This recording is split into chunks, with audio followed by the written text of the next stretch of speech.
بسم اللہ الرحمن الرحیم۔ وقار جاگو عوام پارٹی یوٹیوب چینل۔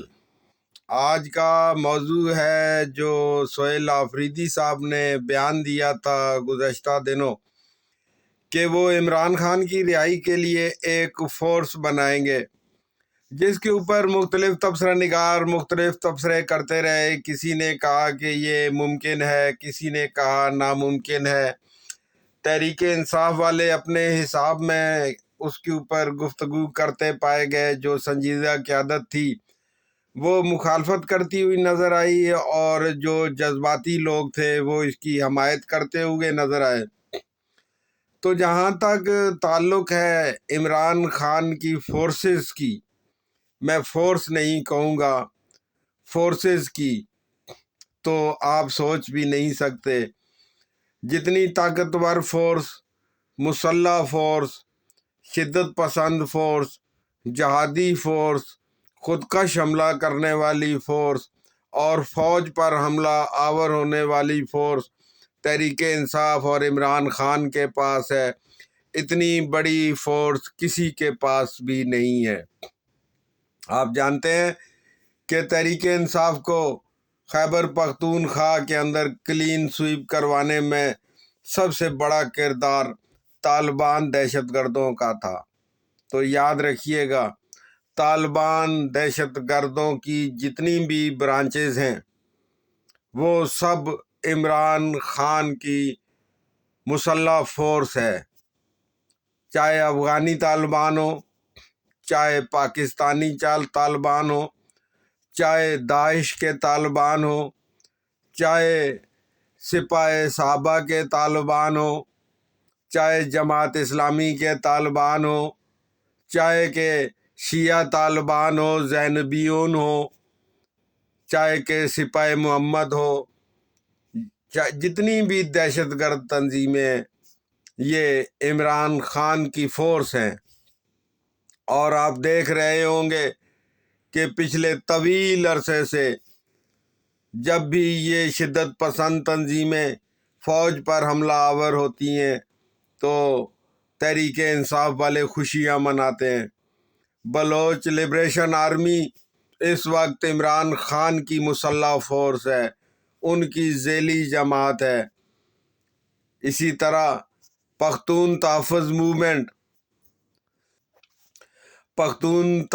موومنٹ کے جتنے بھی شدت پسند ہیں سب کے سب عمران خان کی فورس ہیں۔ اس کے علاوہ سندھ کے اندر جتنے علیحدگی پسند ہیں، جتنے سندھو دیش کا نعرہ لگانے والے ہیں، وہ سب عمران خان کی فورس ہیں۔ کون کہتا ہے کہ عمران خان کی کوئی مسلح فورس نہیں ہے؟ اس وقت پاکستان کے اندر پاکستانی افواج کے خلاف، ریاست پاکستان کے خلاف جتنے بھی شدت پسند گروپ موجود ہیں ان سب کے اوپر دست شفقت رکھتے ہیں عمران خان، ان کی پارٹی اور خیبر پختونخوا میں موجود ان کی جماعت۔ اپنے دور حکومت میں، اپنے آزادی کے دنوں میں ہمیشہ عمران خان نے مسلح گروپوں کی حمایت کی، اور ان کی پارٹی کے اندر جو شدت پسندی پائی جاتی ہے وہ بھی اسی طرح کی ہے۔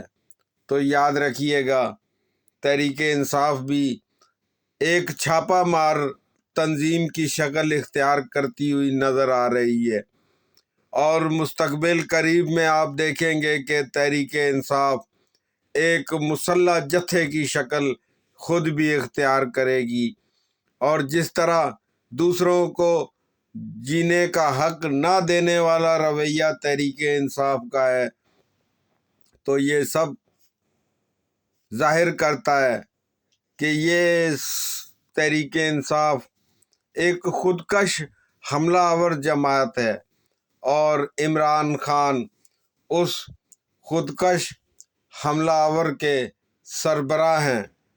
ان کو آپ ملا عمر کہہ لیں، ان کو آپ اسامہ بن لادن کہہ لیں، یا کہ کوئی بھی دنیا کا دہشت گرد کہہ لیں، یہ بات ایک حقیقت ہے کہ تحریک انصاف کی عمران رہائی فورس بہت بڑی فورس ہے، اور عمران خان اور تحریک انصاف کی تمام امیدیں بھی ان سے وابستہ ہیں۔ ان کا خیال ہے کہ اگر طالبان، BLA، داعش اور دوسری تنظیمیں فوج کو نقصان پہنچائیں یا فوج کو شکست دے دیں تو تب ہی ان کا کام بنے گا۔ لہٰذا قوم واضح طور پر سن لے کہ اس وقت سب سے زیادہ مسلح جو دستے ہیں وہ عمران خان کے ساتھ کھڑے ہیں۔ تمام دہشت گردوں کے سرپرست تحریک انصاف والے ہیں، اور کوئی یہ نہ سمجھے کہ کوئی فورس نہیں ہے یا کوئی فورس نہیں بنائی جائے گی۔ نہیں، فورس تو کب کی بنی ہوئی ہے۔